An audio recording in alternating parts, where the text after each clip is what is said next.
Today we will continue chapter 1 of history for class 9th and chapter name is the French Revolution.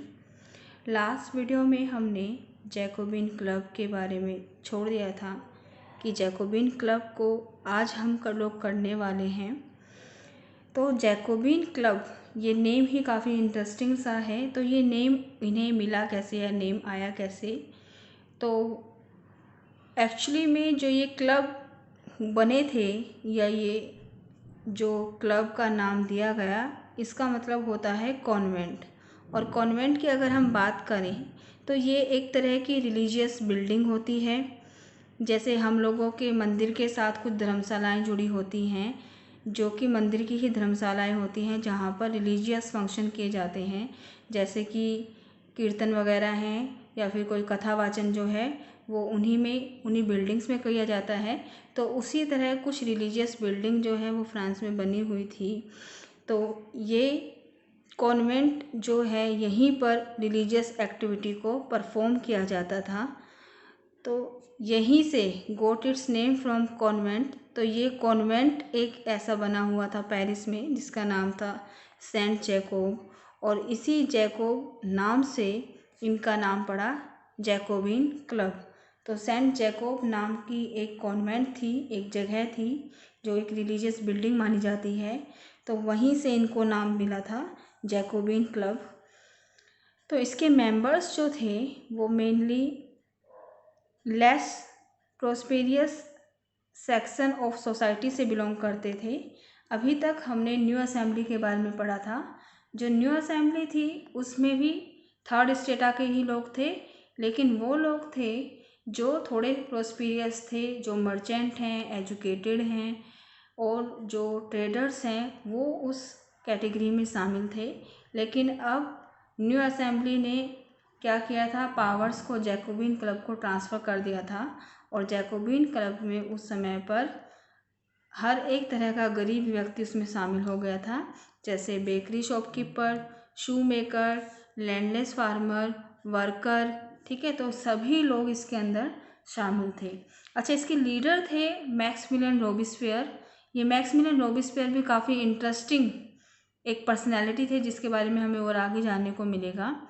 Dress code, अब ये जो Jacobin club के लोग थे ये कुछ अलग तरह की ड्रेस को पहनते थे जो उस समय पे फ्रांस के अंदर बिल्कुल भी फैशन में नहीं थी। यानी कि फ्रांस का जो उस समय की दैनिक वेशभूषा थी उससे काफ़ी अलग इन लोगों ने अपना ड्रेसिंग सेंस बनाया हुआ था। तो उसको भी देख लेते हैं एक बार। तो ये जो ड्रेस पहनते थे ये लॉन्ग स्ट्रिपेड ट्राउज़र्स को पहनते थे, यानी कि जो ट्राउज़र्स थे उस पर लंबी लंबी धारियाँ पड़ी हुई होती थी, धारियों वाले पजामे ये पहनते थे। मैन वो रेड कैप और आदमी जो है वो लाल रंग की टोपी पहनते थे। एक्चुअली में जो रेड कलर है वो सिंबल होता है लिबर्टी का। तो ये अपने आप को लिबर्टी दिखाने के लिए, अपनी स्वतंत्रता को दिखाने के लिए, अपने आप को लिबर दिखाने के लिए ये लोग रेड कलर की कैप पहनते थे। दे वर नोन एज सेंस क्लूटोज, इन्हें सेंस क्लूटोज भी कहा गया। अब सेंस क्लूटोज क्या होते हैं? एक्चुअली में सेंस क्लूटोज जो है एक फ्रेंच वर्ड है जिसको अगर हम हिंदी में बात करें या उसको हिंदी में अगर हम लोग अनुवाद करें उसका, तो इसका मतलब होगा दोज विदाउट नी ब्रीचेस। तो वो लोग जो बिना जूतों के, बिना नी ब्रीचेस के होते थे। नी ब्रीचेस अगर आप लोग इस वीडियो के थंबनेल को देखेंगे तो उस थंबनेल में आपको फ्रेंच लोग दिखाई देंगे, ये फ्रेंच सोल्जर्स दिखाई देंगे। तो वो फ्रेंच सोल्जर्स जो हैं घुटनों तक के, नी तक के क्या पहनते थे, जूते पहनते थे जो कि लेदर के बने हुए होते थे। तो ये जो लोग हैं ये सेंस क्लूटोस जो थे इन्हें इसलिए कहा जाता था क्योंकि ये नी ब्रीचेस को नहीं पहनते थे। एक्चुअली में नी ब्रीचेस जो है वो वहाँ की परंपरा को दिखाता था, और नी ब्रीचेस जो लोग पहनते थे वो अपने शाही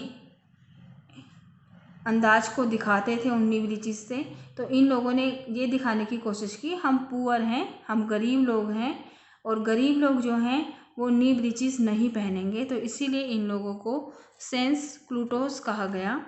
अब 1792 में क्या होता है, समर ऑफ 1792 की समर में इन लोगों ने क्या किया वो भी देख लेते हैं।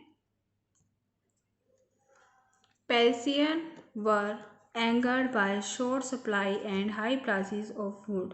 देखो ये जो समय था 1792 वाला, अगर हम टाइम्स को रिकॉल करते हैं, डेट को रिकॉल करते हैं, तो हम देखेंगे 1791 के अंदर न्यू असेंबली ने अपना कॉन्स्टिट्यूशन रेडी किया था।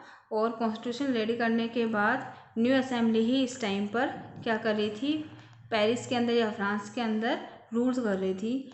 तो यहाँ पर जो पेरिसियंस थे, यानी कि जो पेरिस के लोग थे, वो काफ़ी एंग्री हो जाते हैं। क्यों?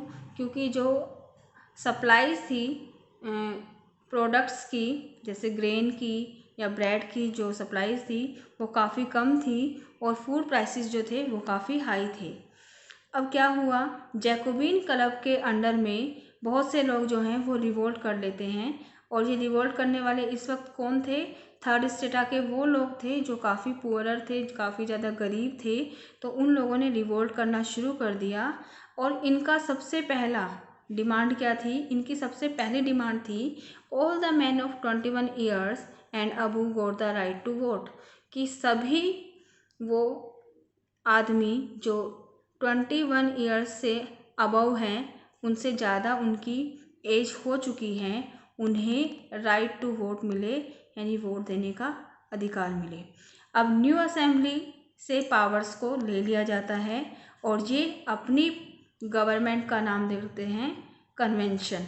यानी न्यू असेंबली पहले रखी गई थी नाम, अब इन्होंने अपनी पार्टी यानी कि जो पूरे कॉन्स्टिट्यूशन को देखने का काम कर रही थी, उन्होंने उस पार्टी का नाम चेंज करके कन्वेंशन रख दिया। अब न्यू फ्रांस जो है वो रिपब्लिक बन गया है, यानी कि यहाँ पर इन्होंने मोनार्की को बिल्कुल ख़त्म कर दिया। कैसे ख़त्म किया वो भी देख लेते हैं। अब मोनार्की कब ख़त्म होगी? सीधी सी बात है, मोनार्की तब ख़त्म होगी जब मोनार्क ही नहीं रहेगा। और उस समय पर मोनार्क कौन था? उस समय पर मोनार्क लुई 16 था। तो ये क्या करते हैं, लुई 16 को सेंटेंस टू डेथ, यानी कि मृत्युदंड की सज़ा सुना दी जाती है। 21 जनवरी 1793, 21 जनवरी 1793 को ही was executed guillotine in the case of treason. तो देशद्रोह के केस में, टेयरसन मतलब देशद्रोह के केस में उसे मृत्युदंड दिया जाता है और उसे ग्लूटाइन कर दिया जाता है। अब ये ग्लूटाइन क्या था?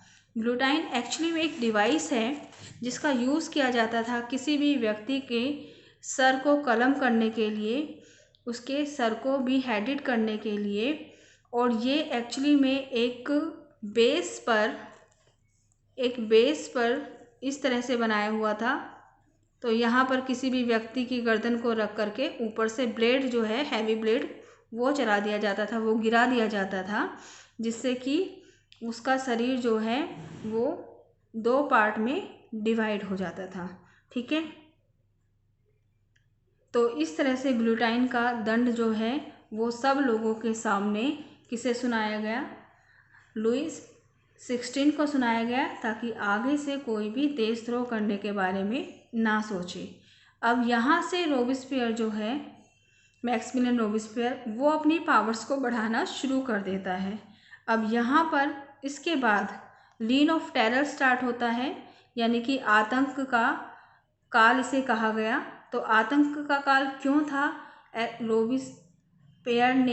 मैक्सिमिलियन रोबेस्पियर ने ऐसी कौन सी नीतियां अपनाई कि इतना अच्छा काम करने के बाद भी, या लोगों के द्वारा उसे बहुत बड़े स्तर पर चुना गया था, तो उसके बावजूद भी ऐसी कौन सी पॉलिसीज़ मैक्सिमिलियन रोबेस्पियर ने अपनाई कि इस पीरियड को 1793 टू 1794 वाले पीरियड को रीन ऑफ टेरर कहा जाने लगा, आतंक का काल कहा जाने लगा।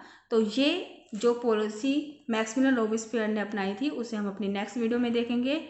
यहाँ तक जैकोबिन क्लब के बारे में जितना भी बताया गया, आपको नोट्स बहुत अच्छी तरह से प्रिपेयर करने हैं। Thank you so much.